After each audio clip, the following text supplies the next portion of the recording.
Hey everybody, we are going to be talking about the adrenal glands and this month's content. And so we've got 4 videos lined up, and this first one is, I kind of forget them, so help me out. So the first one is we're going to talk about the function of the adrenal glands, one of the good parts about it. Step 2 is we're going to be talking about how the adrenal glands affect other hormones. Right. Okay. And other functions in the body. Okay. Basically. And then 3, I don't remember 3 and 4. Oh my God, guys. You were supposed to remember this. I don't know. No. So second one is stress and its effect on the adrenal glands, right? Okay. The third one is how stress hormones affect every other function of the body. Chronic illness, autoimmunity, you name it. And then the fourth one is going to be supplementation, lifestyle, nutrition for adrenal glands. Okay. We just know so much, so we have to write it down. Yeah, and it's going to be split into 4 videos. So in this first video, we're going to be talking about the function of the adrenal glands. And the first thing I want to point out, and I was kind of talking about this with Aubrey before we started, is that there's a lot about the adrenal glands going on. And in every patient, and every new patient we talk to, and people online and stuff, we always bring up adrenal glands. But one of the things I don't think I've done enough justice online with YouTube and my other videos is that I've not put enough emphasis on the adrenal glands. And it's very important to remember that even in conventional medical school, we are taught that the adrenal glands are what they call the puppeteer. So the adrenal glands being a puppeteer as far as controlling the other hormones, anytime you have thyroid dysfunction or testosterone or estrogen dysfunction, the first thing you really want to evaluate is the adrenal glands. And it's one of the things that's really hard to quantify. Well, I shouldn't say it's that hard to quantify. It's that it costs extra money to quantify. And so a lot of times in practice, we don't even run the test because it costs extra money. And usually you can just tell people, you've got adrenal dysfunction. We just have to work on that.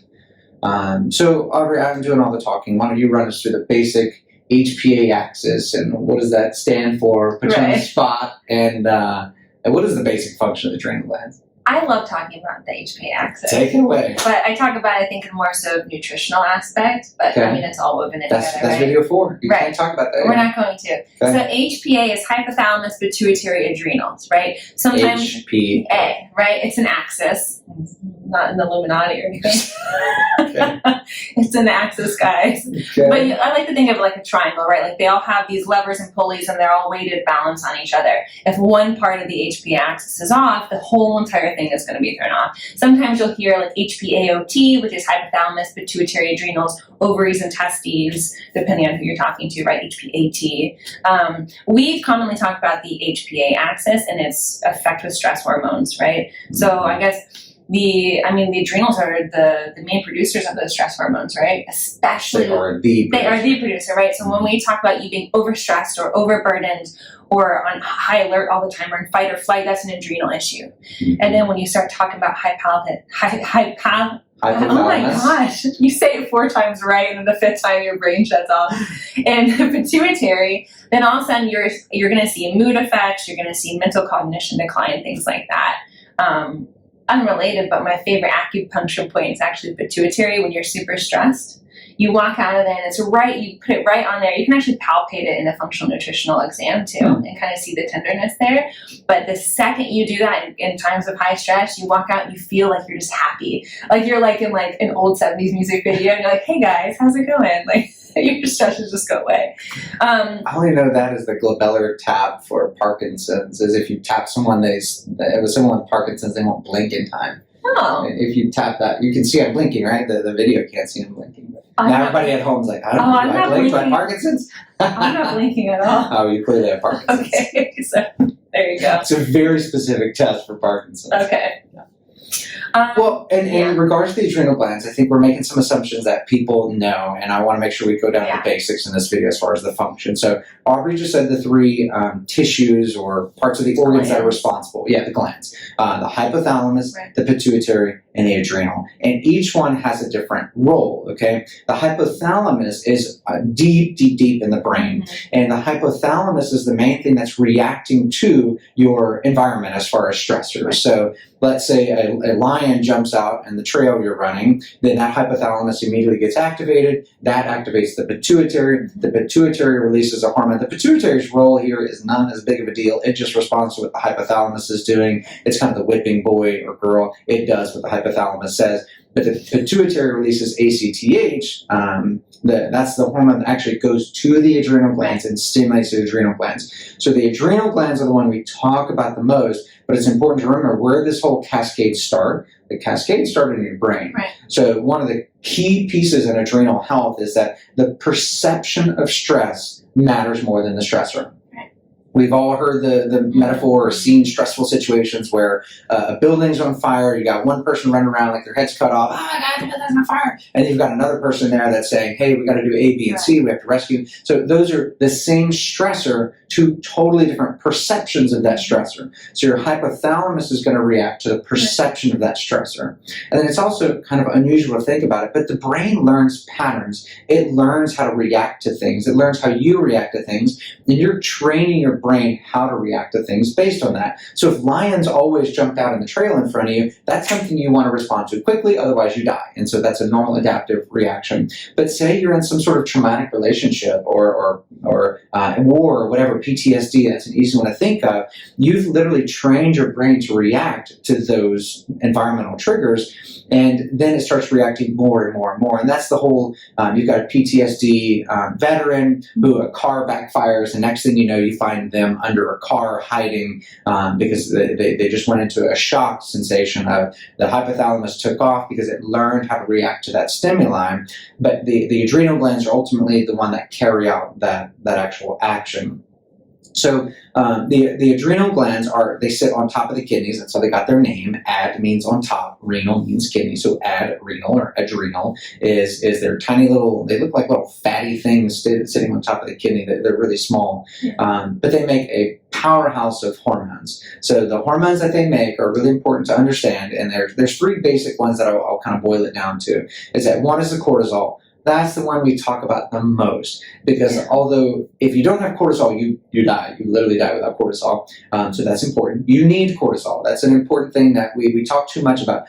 Too much cortisol, and cortisol is a problem and all this, but you need cortisol to survive. Yeah, so the low cortisol is just as bad as high cortisol, if not worse. And by that I mean obviously not zero, because zero is dead, and that's not good either. But low cortisol is an issue, high cortisol is an issue. And so that's the main hormone that we talk about, the adrenal glands.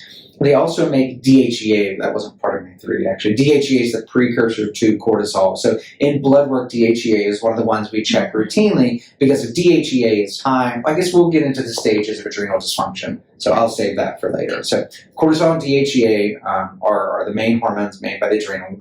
But then aldosterone is actually a salt-absorbing hormone. It looks just like cortisol. That's an important hormone by the adrenals. And then the adrenalins, the epinephrines, norepinephrines, are the other, probably the top 2 hormones we should be talking about is cortisol and then the adrenalins.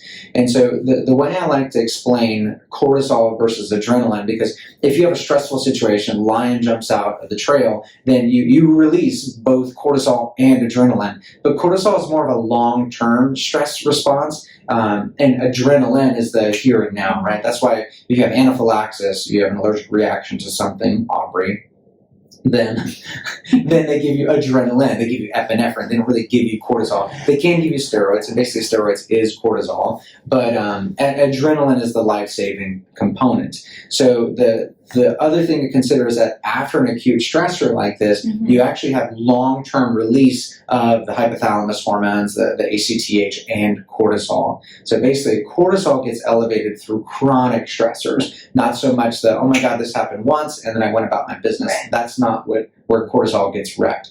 So the way I like to explain cortisol is the whisperer. I said this wrong in one of my videos in the past. Is the guy that said the British were coming is John Revere or Paul Revere. That's what I said. It was John Revere. I said John Revere. It was Paul Revere. I was good at math and science and That's terrible at history. So Paul Revere goes around saying the British are coming, the British are coming, the British are coming. He is not the militia. He's not the one carrying out the activity. He's just the right.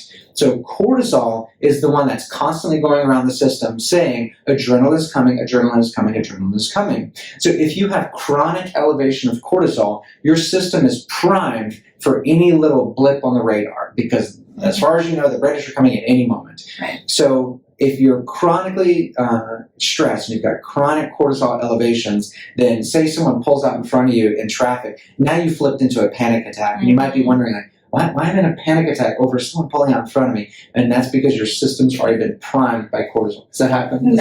Or when you're in a constant fight or flight state, even if you don't realize it, right? Like if work's super stressful, if you've had some relationship issues at home or something, and your cortisol's up, it's like if you're, I mean, it's happened here before when you've walked up behind me and I've literally been like, like seizured or screamed from being terrified, and I'm so scared. literally you just walking in, right? So I don't know.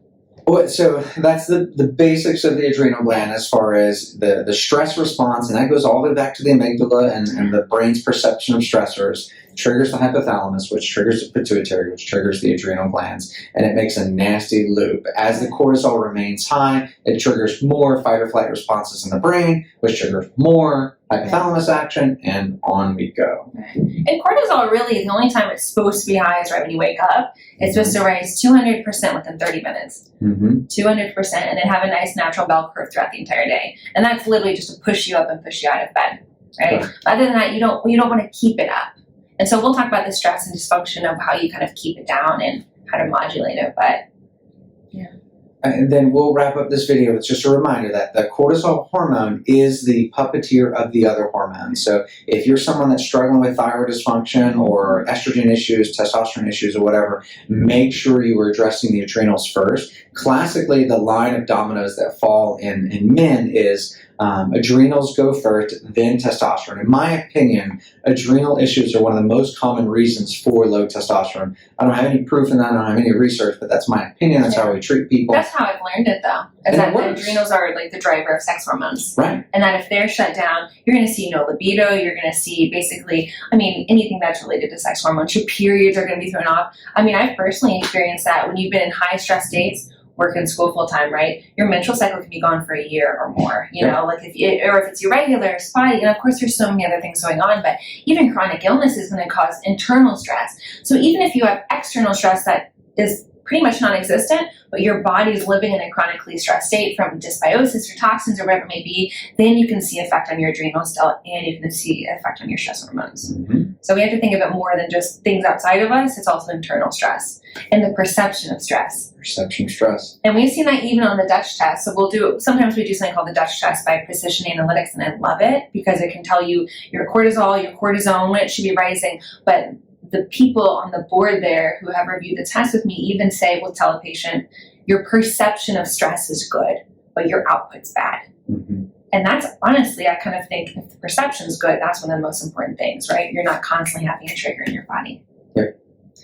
So the whole stress hormone affecting your sex hormones just makes sense. If you're, I mean, the whole point of sex hormones is to procreate. So if you think, rewind back to Paleolithic times, if you're in a cave and you don't have enough food and a lion sitting outside, you're pretty stressed. Now's a bad time to procreate. Like you don't need a sex drive, and a woman doesn't need to get pregnant right now. Like things are looking bad. So stress hormones are supposed to mess with your sex hormones. The last point I wanted to make was that in men, it's adrenals first, then testosterone, then low testosterone affects thyroid. That's a typical paradigm. In women, it's actually a little bit switched. It's adrenals first, then thyroid, then female sex hormones. And so that's typically what we see. I think it has something to do with the fact that the female hormones cycle, and so it's a little harder to mess with that, but the thyroid is the first one to take the blame because they're the consistent. And at least that's what we see clinically. So when we see someone with low thyroid, we typically try not to jump straight to treatment. We typically say, look, your thyroid's off, so that means your adrenals are off, and of course liver and other things can go along with that.